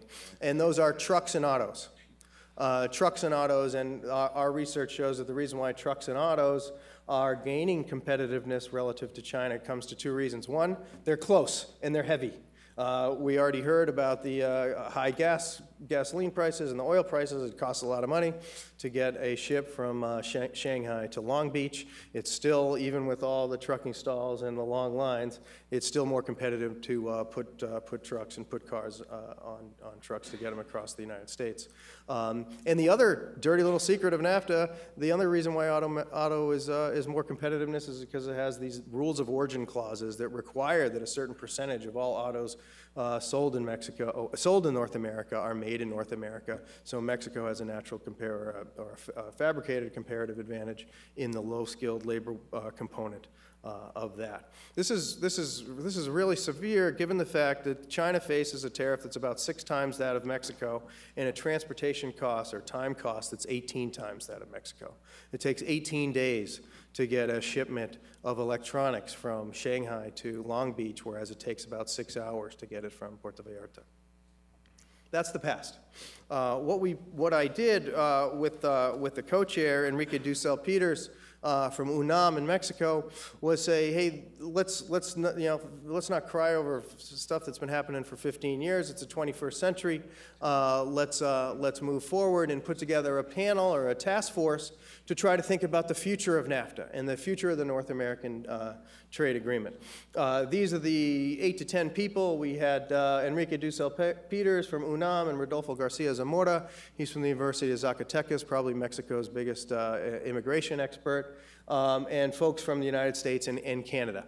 Each one of them is an expert, has been writing and doing analysis on NAFTA and in their particular fields for a long period of time. And each of them wrote a very specific proposal on a GATT-like or a WTO-like, what you would want to see in a new round of NAFTA. We have chapters on manufacturing, on agriculture, on investment, on intellectual property, on services, on environment, and on labor. I can't walk through all of them right now. I think I'm just going to focus on investment, manufacturing, and agriculture. But the three main points that we have in this report are one, that this agreement and agreements like it should be more rebalanced towards to smooth out the asymmetries across countries, but also across sectors and across the nationality of firms. That 2, the collateral institutions created to NAFTA need to be strengthened and given more focus. And most importantly, 3, national economies and national governments and national members of the private sector need to focus more on competitiveness and the agreement. Let me focus on priority number 1. Priority number one for Mexico is increasing investment. Okay? Yes, this red line here is the line that we're very excited about, the fact that foreign direct investment increased by a factor of 3 since NAFTA. What we don't often hear and what we don't often talk about is the blue line. The total investment in the Mexican economy is stagnant and even decreasing slightly. Right? Total investment as a percentage of GDP in Mexico is about 19% of GDP. The World Bank Spence Commission of last year recommends that developing countries need investment as a percentage of GDP to be about 25% of GDP every year to be able to get towards the growth rates where you can increase per capita incomes. Mexico is at 19% of GDP. That's lower than it was during the lost decade of the 1990s. How did this happen? Well, yes, there's been this incredible increase in foreign investment, but it's crowded out a lot of domestic investment. I'm not talking about government and so forth. It's crowded out a lot of the domestic manufacturers. It's crowded out a lot of the small and medium-sized enterprises. And I can talk about how that dynamic works in the question and answer period. So what did the policy people in this task force recommend for the investment chapter? One, they recommended reforming what's called the investor-state dispute resolution process. The entire NAFTA agreement, except for the investment chapter, has a WTO-like dispute resolution system, where, like in the trucking dispute, Mexican truckers associations had to go to the Mexican government and say, look, the United States is being completely protectionist here. You need to take a case against the United States to a NAFTA tribunal. Mexican government looked at the studies. They screened it against other things they want with the United States, narcotics help, so forth. And they said, yeah, we're going to take the United States to this to the NAFTA tribunal because this is an absolute terrible violation. When the Mexicans did that, they called up the United States government, and the United States government puts together a delegation, and they took it out, and to the Mexicans' credit, and I think very justly, the United States lost that case. The one exception to that is the investment tribunal, where a private firm can directly sue a local government in any of the three countries. The United States has been the victim of a number of these cases in your state of California, from Canada, none from Mexico, but United States and Canadian firms have also sued many Mexican firms, many Mexican townships and municipalities. And one of the core things in these is that you want to make sure that a developing country doesn't expropriate your assets. We don't want Hugo Chavez's in Mexico sprouting up and seizing a guitar plant and saying, time to go home, you can't even come here one day a week anymore, and that's completely justified. What creative lawyers have interpreted, though, new public policies for health, for environment, and so forth as tantamount to expropriation because they hadn't anticipated those profits being lost when they made the initial investment and are suing governments for those losses. We recommend that gets rebalanced. And the Australians in the Australian-U.S. Free Trade Agreement demanded that there not be a free trade agreement between Australia and the United States unless it had state-to-state dispute throughout the entire agreement. And the United States conceded to them, so if we concede to the Australians, who are only about 3% of all of our trade, we should concede to our biggest trading partner, one of our biggest trading partners. We also recommend that the investment provisions in the agreement should be trimmed. What do I mean by trimmed? They should look more like the WTO. The WTO has a treaty in it called Trade-Related Investment Measures, which give national governments and the private sector a little bit more leeway to be able to get some of the competitiveness that you need to be able to have foreign investment and trade have more economy-wide growth. When the Chinese, which are only subject to the WTO and don't have a NAFTA-like set of investment provisions, when a foreign company comes to China, China says, okay, let's make a deal. All right, I'm going to build a high school here for you. I'm going to make sure that there's a nice paved road that's going to go to the port. I'm also going to make sure that there is a high school there and there's government research and development labs nearby that can help work on private partnerships with you to be able to develop products and so forth. And in exchange for that, I want some of our engineers to work there. I want for the first 5 years for you to be able to buy your parts from some of our companies and so forth, and they cut a deal. Sometimes they say we're going to require a joint venture for the first 5 years. All right, these are all bargaining things that you can do under the WTO that you can't do under NAFTA. Countries like China and Brazil are very, very creative in bargaining with foreign investment to get spillovers into the rest of the economy. The Mexicans just can't do it because of the nature of the agreement. We also recommend expanding the North American Development Bank and Mexico's Development Bank. Because of the low inflation, Mexico's had persistently relatively higher interest rates. And small and medium-sized enterprises haven't been able to get access to credit. That's one of the reasons why they've been eroded. Things like the North American Development Bank could step in and do that. And I would argue, contrary to the comment we heard earlier, the North American Development Bank There wouldn't have been a NAFTA if it wasn't for the North American Development Bank, because Congress wouldn't have passed NAFTA without the North American Development Bank. And the reason why it's only dealing with environment is because there wasn't enough of a development constituency from the Mexican side. And so the environmentalists got what they want. We have a NAD bank. It has $3 billion a year, but it only deals with water sanitation and water pollution. I'm told I only have 2 more minutes. Enrique Dussel had some very provocative ideas about manufacturing, and I will blame it on him. This is his idea, but it's interesting. He feels like that the region should think of itself as a manufacturing commodity chain community, North America, right? And if we thought of ourselves as a North American commodity chain, we could think about threats, if you want to call them threats, like China in a more collective way rather than competing against each other. He points out that there's been 6.3 million jobs lost in manufacturing in North America total, right, in all 3 countries, not just the 1.4 million in Mexico since 2000, but there's been 6.3 loss in all 3 countries. He suggests putting together panels for electronics, for garments, for telecom, for automotive, for agriculture, and for the financial sector to try to come up with North American strategies for competitiveness and to rethink some of the rules of origin that are under NAFTA. Interestingly, the rules of origin have benefited the auto sector in North America. Maybe they should be written to include some of these other sectors. He also argued for an expanded NAD bank. I should say the NAD bank even though the NAD bank is a San Diego thing, it was, I think, one of the people who came up with the idea is Raul Hinojosa, who was at UCSD. Is he still here? UCLA. Oh, not San Diego, sorry. In the neighborhood. He was in the neighborhood. And their original conception was that it would be much more like Brazil's Benedese. But it didn't turn out that way. On agriculture, we also recommend borrowing from the WTO. Right? The United States is highly protective, and to the Fox administration's credit, they called up the Bush administration and said, you've got to stop subsidizing your corn. We've got all these corn farmers out here in the Zocalo, they're carrying machetes.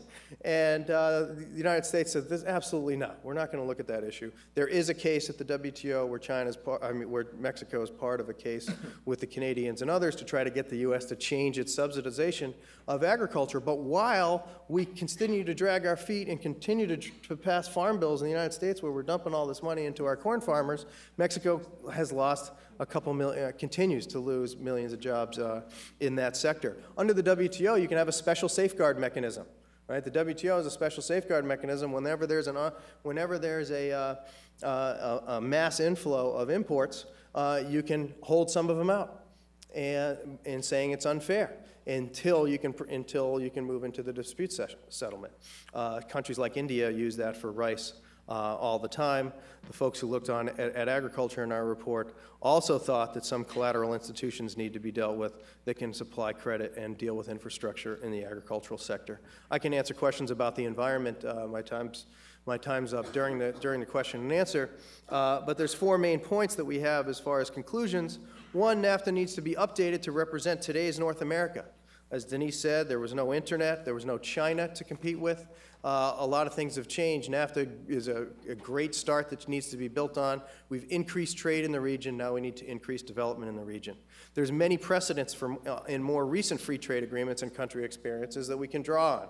Right? As I said, the Australian trade agreement looks a lot different than the NAFTA does, and the Obama administration has just unveiled in February what they call their 21st century trade agreement, where it's starting negotiations on something called the Trans-Pacific Partnership with Chile, Peru, Brunei, New Zealand, Australia, and possibly Vietnam, and it will have a lot of these new features in it.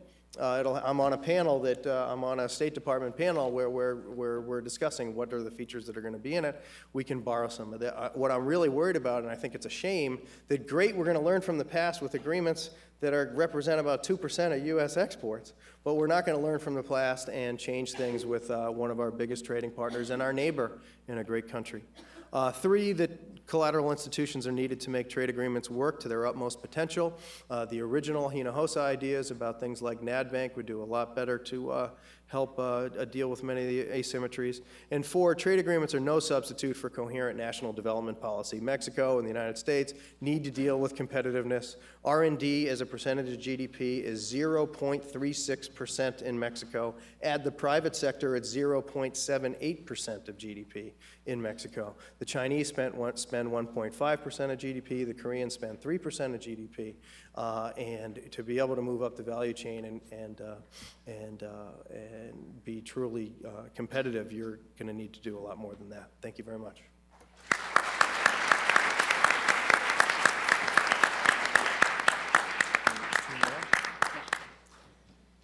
Thank you very much. We heard a lot of very interesting comments, some provocative comments, and I have a feeling the panelists might even want to make some comments. But before I'm going to let them do that, I would also like to give you an opportunity to ask some questions, and then we will have sort of a final little remark from everyone. And conversations can continue during the reception as well. This is a big topic. We never expected to address all the issues in just a couple of hours, but we certainly can have an opportunity to bring some things forward. I think some of the students are having to leave, but we do have, we are taping, so we'd like to ask some questions, and if you could wait for a moment for the microphone to come so that we can record your comments. Do we have a question? We have a microphone over here. The microphones are coming, all right. I shouldn't have given the students a round of applause for being here. All right, okay. You're going to miss some good conversation, but... Party time. It's Friday night. So just... Please introduce yourselves Sure. when you ask a question. I'm Patrick Martin. I'm a lawyer here in town. I used to live in Mexico City. I went to law school in the mid-90s. Just after NAFTA, I went to study at the Escuela Libre de Derecho. We have 6 Mexican lawyers in our firm in San Diego. We do international work, but it's international tax focused. But Mr. Bob Herstein, I know it's in his regards, by the way, Mr. Blanco. So just a friend of ours, but a quick question. I'm just curious, particularly to you, as I understand it, under our system, the U.S. Supreme Court has ruled that Congress, it's a later in time rule, and this is probably a concept you've certainly been familiar with, a later in time rule that allows Congress to change any treaty that we have, bilateral, multilateral treaty in the world. It happens in my area where I see in tax treaties, international tax treaties.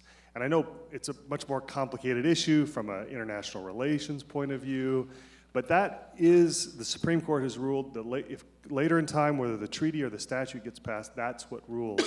And I'm curious if you have any particular thoughts about that, or if you've seen that come into actual force and effect where Congress simply, our U.S. Congress, the United States, simply adopts a statute that would override a treaty provision such as NAFTA. And if you have any particular, because you talked a lot about the violation of NAFTA in particular, and it seems that Congress could simply change the rule and it wouldn't actually be, under our perspective, an actual violation of the treaty, the NAFTA treaty. Long question, sorry about that. Well, not at all. I think it's an... Should I? Oh, you want to take a bunch so we don't answer every... Yeah, let's take a couple of other questions too, if you wouldn't mind. I think that's a very good idea. Yeah, my name is Richard Kime, the president of the International Community Foundation, and used to work on the Hill, actually, with Herminio during the NAFTA passage, and also with EPA. Kevin, I wanted to take issue with your point related to NADBank. NADBank, Raul's original idea for NADBank was a development bank similar to what they did in Europe, but that was never politically viable. NADBank resulted in 1 vote. In fact, if you do a Google search, you'll find that there was an article by the Wall Street Journal front page, and it was entitled "One Man, One Bank, One Vote." I think that Mexico definitely needs something like a NADBank. But if you look at the U.S. aid to Mexico, outside of the Merida Initiative, which is $550 million, there's $27 million coming from the U.S. to Mexico. So, I mean, I think I agree with Herminio in that there was never the political will, and I would argue there's still not the political will in the United States to support prosperity in Mexico. Thank you. One more question, then we'll have right here, maybe. Yes, my name is Efrain Ibarra, and I am the Economic Project Manager for South County Economic Development Council. And this is a question for Dr. Blanco.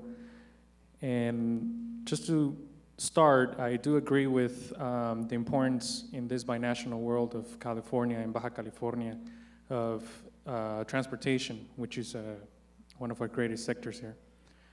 But there are factors that have been impacting our local I'm going to say owner-operators that, you know, for the initiative that California has approved and, you know, due to the environmental impacts. And so now a lot of the owners-operators have rested or have parked their trucks.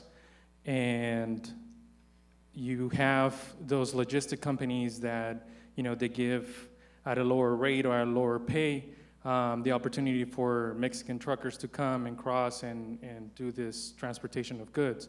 So what can NAFTA, or is it more of a local government issue that we, you know, to deal with this type of problems, that, you know, we can create more jobs instead of hurting our local economy? Okay, I would like to ask the panelists, because we might be able to take some more questions if they keep their answers a little bit brief, and maybe discussion continue afterwards as well. Did you have a clarification on that question, or? I couldn't get your specific question. Could you clarify? What is the specific question? Is NAFTA, or can NAFTA work on any type of law, regulations, or even going as an audit to go to these logistic companies to find out what they're really doing, or is the answer standardizing, you know, the pay, the prices? Because now the owners operators that don't have jobs anymore, that had their trucks, that now cannot go back to those logistic companies because they're not accepting, you know, minimal pay, because that's not enough to sustain their families, to sustain, you know, to even pay their park trucks that they have. So what can we do to regulate or do something that it's gonna, you know, inject more of that economic growth to this local government, or I'm sorry, to this local region? Okay. Okay, all right. Okay, if you'd like to start, yes. Well, the first one on the supreme right of U.S. Congress to violate international obligations. Well, indeed, U.S. Congress does that.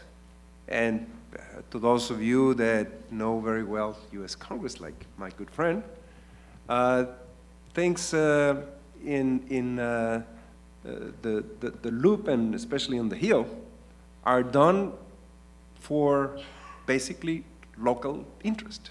And they do it, and that's it. So in that sense, when the Buy American Act was passed, it was a strict violation of the NAFTA. That is a violation, and the only thing that Mexico can do and Canada can do is to impose retaliatory measures. In the case of the Buy American Act, where the expansion of expenditures from U.S. government were intending to counteract the recession, there the intervention of the White House made it more acceptable in the sense that they said, well, and acquisitions, federal acquisitions should be done from NAFTA countries. But many of those expenditures are done by states or local governments, and given the mandate, they will impose the Buy American. So it is a violation. And every one of the three, the Canadian Parliament, the Mexican Congress, and the US Congress have the right to do whatever. They are sovereign, they can approve laws. The other countries have the right to impose retaliatory measures after you go through a panel. And actually, the Mexican Congress did exactly that. And the Mexican Congress imposed a tax on soft drinks using fructose. Okay? It seems like, something non-trade, but actually it was against U.S. companies producing fructose. And we told them this is a violation of NAFTA. The U.S. took us to a panel, and we lost that panel, and fortunately, that tax has been eliminated. So the short answer is the Canadian Parliament, the U.S. Congress, and the Mexican Congress can issue any law. NAFTA has, fortunately, mechanisms to fight against that and to discipline the decisions by governments. Okay. Could I go? Yes, go ahead. On NatBank? Yeah, NatBank was sold to us. That was one of the latest negotiations. They said, well, if you put a support bank, something that will be a little bit European taste, we will get 15 votes. 15 votes, that will pass NAFTA, sure. Now, the first thing that we knew is that this was sort of what should I say? I'm trying to be diplomatic. It's Friday night, just say it. Well, no, we always knew that the bank was not going to work in the sense that it was being portrayed. Because for the NatBank to work, the U.S. government would have said, okay, there's $5 billion. We're going to put $5 billion there. And the Mexican government will say, we're going to put $5 million there. And then we're going to promote these beautiful things, infrastructure and this and that and blah, blah, blah. We knew the money was going to be very low. There had been some nice projects done by NatBank, but small. And indeed, from those 15 votes that my lobbyist promised to me, one vote, Esteban Torres, was the only one that voted for. So that's what is called the one-vote bank. Hopefully, at some point in time, the U.S. will change. I don't think it will change. U.S. Congress will change in my lifetime, and it will say, well, NatBank is such a fine institution. We're going to give it $5 billion so that it really grows. On the wages, well, that is a question that is applicable to every sector in our economy and the U.S. economy. There's, in the U.S., some sectors that have suffered, especially the low-skilled wages that has suffered, as the Mexican sectors have suffered. We have now lost, I would say, 80% of our apparel, which are commodities, those things that don't have special design, special color, nothing special. Everything has moved away to Bangladesh, to Asia, somewhere in Vietnam, somewhere in Indonesia, somewhere there. So there's always an element of competition and the need to retrain people and the need to help those people that are displaced to get the skills to go into other jobs. And I'm sure, if I understood, this is the case of truckers, yes? Truckers that have their own truck, and therefore they have higher expectations of salaries once that they start competing with people that are in sort of larger companies or companies in Mexico that have good trucks, lower salaries. They have lost their business. So there, the only thing, as in Mexico as here, is when there's a sector that is losing jobs and doesn't have perspectives to be competitive, to train that people to go into more sophisticated or different sectors to work and to get a good salary. Okay, Kevin, can we wait just a moment? Because I think what I'd like to do, since we're trying to stick to the time, I know that people have more burning questions, but to kind of just have a little final remarks from everyone and then save the questions for the reception on a more personal basis. But I just wanted to just sort of give just a little comment on some of the, and then maybe the group will want to say something on really a lot of the provocative kinds of things that were mentioned and that will stimulate a lot of discussions. We heard a lot about some of the strengths of NAFTA and some of perhaps the new initiatives and as well as the violations of NAFTA. We heard also some frustration of the problems that can develop. For example, the part of Mexico that is not included so much in the NAFTA, the frustration in the sense that perhaps we need more rules of origin, more kinds of issues to help grow the area, the frustration that perhaps that the promises that of the overall competitiveness and some of the things that Mexico might need, and I think some of those frustrations would also be on the U.S. side of the changes that would happen. We also heard of from a success story, local, of a guitar company that is able to take advantage of the integration and move forward the kinds of things that we would like to see more of, so that it is possible in spite of some of these challenges that really remain. And then I'd like to ask just if everyone could just maybe take no more than 2 minutes, a final remark that you might like to make on some of the things that were heard and maybe even some of the questions that were asked, and then we will adjourn to the reception. Will we start with you, Herminio? Well, thank you very much. Well, I think we have had very nice presentations from my colleagues here at the panel. It would be very hard to do justice to what they said in 2 minutes, but by far, I will say that hearing two real practitioners on the business community, and Andres and yourself, enjoying these certainties of NAFTA and using it is really high news for somebody like me.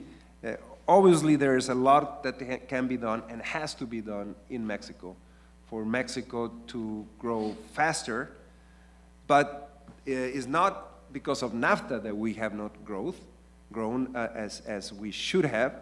It is because the political environment in Mexico is such that there is no will to take political risks, to move ahead on the things that Andres signaled, the labor reform, the fiscal reform, so as to make the Mexican government capable of spending the type of money that needs to be spent in education and infrastructure, most importantly.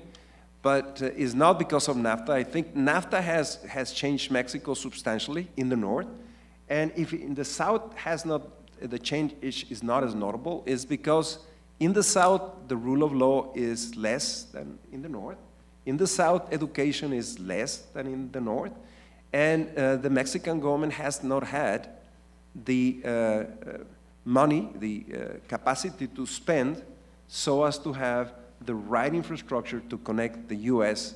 with Mexico, the Mexico of the South. That's my 2 minutes. Thank you. Well, does it work? Okay. I think that, yes, there can be a lot of variables related to NAFTA throughout 15 years. It's a reasonable long period of time to evaluate NAFTA, but it's very difficult to evaluate NAFTA and all the economic variables directly linked, because NAFTA is one more.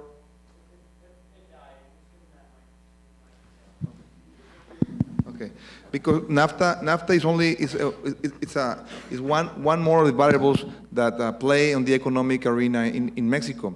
It will be, and there are some studies that relate economic development in Mexico, independently from NAFTA, related to the political issues and the political conformation of our Congress and the political rules of how Congress is set up and how Congress is voted, and the divisions and the political parties' participation. I think that's a much more important variable to analyze and correlate to economic growth in Mexico rather than NAFTA itself. My position, my idea is very clear, is that with the political constraints that Mexico has and with the lack of reforms that we have in the past 15 years, Without NAFTA, we will not have even the modest and the very erratic growth that the country has had. So I think there are more cause and effect variables that have to be analyzed, and there are more root causes, real root causes that has to be analyzed that are the real drivers for Mexico not growing, not a free trade agreement. Thank you. It's been really an honor for me and an opportunity to sit here with my colleagues and learn more about the history of NAFTA and the other free trade agreements. And it's interesting that, you know, guitars have been being built by humans for an awful lot of years. I mean, hundreds of years, literally. I probably should be able to tell you the history of the first person that put a string on a piece of wood, but I probably can't. But you know, one of the things that we're always trying to do is to make a better guitar every single day than the day before and innovate that guitar. So when I think about what we're doing here today, I really want to thank all of the sponsors for this organization, for putting this event together, because I think there has been a lot of value out of NAFTA. There's been a lot of free trade agreements since then, a lot of advancement in the World Trade Organization. And I know as a business person, what I'm getting out of today is that I need to get a little bit more educated about all of this to see how we can help participate in improving what's already done a lot, but can be even better. And I really appreciated getting some of the ideas that Kevin put up there for us as well. So thank you. Thanks. Four quick things. Remember when Denise started this conversation, she talked about the United States and Mexico. We haven't talked as much about the United States as we should have. And any improvement in the North American relationship doesn't necessarily have to start with the United States, but the United States has to practice what it preaches. And we haven't been a very good partner to Mexico under NAFTA. We are not complying with this trucking dispute, and if we don't respect the institution, it will erode. We are same with Mexico and us at the WTO. We're not respecting them in terms of our agricultural subsidies and so forth. And so the United States has to practice what it preaches. We have to comply to the rules that we played a big role in negotiating with Mr. Blanco. That's really important. There is signs of change. In the past couple of weeks, the United States finally gave in on its cotton subsidies that the Brazilians took to them. I think that I would agree with Mr. Blanco that the Mexicans were very shrewd in picking particular constituents and so forth, but the agricultural lobby in the United States, as strong as it is nothing like the pharmaceuticals lobby, and the Brazilians took us right to the core and said that they were going to break our patents. And that got us to the negotiating table pretty quick, and we changed. Okay, so let's hope that's a good sign. Let's hope we do that with trucking. Let's hope we do that with agricultural subsidies. Two, the United States can't abandon Mexico, can't abandon NAFTA, right? NAFTA needs to, we need to move, we need to build on it, we need to move on. And we're going to. There's a big discussion in Washington in committees every single day. I think the administration, rightly so, has said we are not going to reopen the agreement anymore. That was a campaign promise that we're gonna put behind us. However, something absolutely has to be done for re-election, and so there's a big discussion of exactly what. And the two things that everyone's talking about are, one, and this gets to Mr. Martin's question, one are what are called interpretive notes. I'm an economist, not a lawyer, but there are interpretive notes that you can do to clarify languages and so forth. And there's a big discussion of what interpretive notes that we'll be putting forth. And then there's a bigger discussion of the collateral stuff. And so there actually is a very big discussion about an ad bank in Washington, because it's something that you can do, that you can fulfill a campaign promise that all these environmentalists want you to do, that other constituents want you to do, without reopening NAFTA. There's a big discussion of how to change the environment side agreement, the labor side agreement, because those things aren't part of NAFTA. Now, I don't think that the labor and side agreement are changing those aren't going to change any of the things that we've been talking about today, but those will be changed. And so it's great to have conversations like this, because there is going to be change in the relationship. It does evolve, and we should be constructive about it. And my last point is that there's no substitute for a trade agreement. All right, it's got to be done. Economic policy is a national thing that is largely driven by the private sector. Sorry, I was provoked. Okay. Is that working? Is that on? On this issue that the labor and environmental agreements are not part of NAFTA and that they should be changed, I would just 101% disagree. And we negotiated those two agreements with President Clinton so as to get votes. Fortunately, we got more than one vote, and NAFTA was passed. And it was a balance. The reason why unions in the US would like to change the labor and environmental agreement is specifically because through these 15 years, what they envision has not happened. And specifically what they envision is we're going to have 2 ways to increase tariffs against Mexican imports. We're going to look into the Mexico's violations of environment and law, environmental law and labor law, and whenever we identify that, we will be able to raise tariffs against Mexican products. We were extremely successful in negotiating those 2 agreements. There hasn't been a single time in which labor unions in the US have been able to raise taxes on Mexican imports. If you think that the Mexican government is going to be willing to let those 2 agreements to be the mechanism in which protectionist groups in the US will attack Mexican exports, I think you're wrong. I have to respond to that. How do I provoke you? I think you got so provoked by the first part of my sentence you didn't hear the second half of my sentence. Because I'm not in favor of renegotiating of either of those things. I'm not in favor of renegotiating. To me, those things, and the studies have shown, I've written a book on the environmental one, has no impact, right? It has no impact. It was clearly political for votes. We went to you and we said we can't get NAFTA passed unless there's a side agreement. All I'm saying is that that is more likely to be changed. I don't support the change because you're not opening up NAFTA. And so because it's a side treaty. Like under CAFTA, one of the things that we've done under the Bush administration is now environmental provisions are inside the actual trade agreement. So if we didn't like CAFTA, right, we'd have to renegotiate, and environmentalists wanted us to renegotiate CAFTA, or renegotiate the environmental. We couldn't do it without reopening the entire treaty. In Mexico, with NAFTA, we can, because these things are separate, smaller treaties. I personally don't support it, because I do believe that the environmental community, with all due respect, and the labor community were behind the trucking dispute for protectionist reasons, not for environment and worker health and safety reasons, and that is what you'll find.